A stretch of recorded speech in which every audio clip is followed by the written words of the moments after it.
Stray cats stir up some controversy in Stevenson County and raise questions over the rules about trapping. 23 News reporter Sydney Stoffregan talks to the Freeport Park District, who recently dealt with a situation about feral cats on its property. Leaders say the rules are in place for everyone's protection.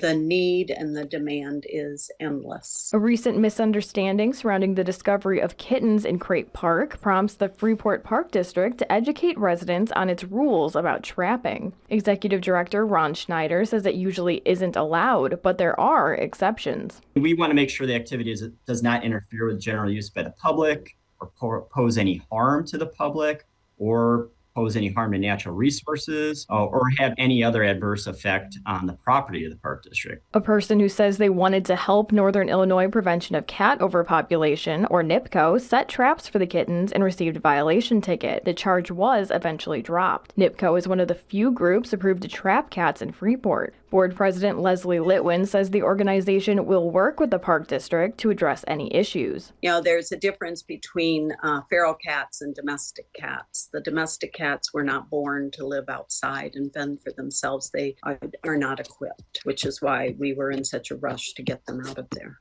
Schneider says setting traps without permission could mean a fine of $500. The Park District does it to protect all involved. If someone becomes aware of this, I think that's what we could work with them to hopefully try and prevent that from happening, or potentially catch someone who is doing that, which is also against Park District rules and regulation.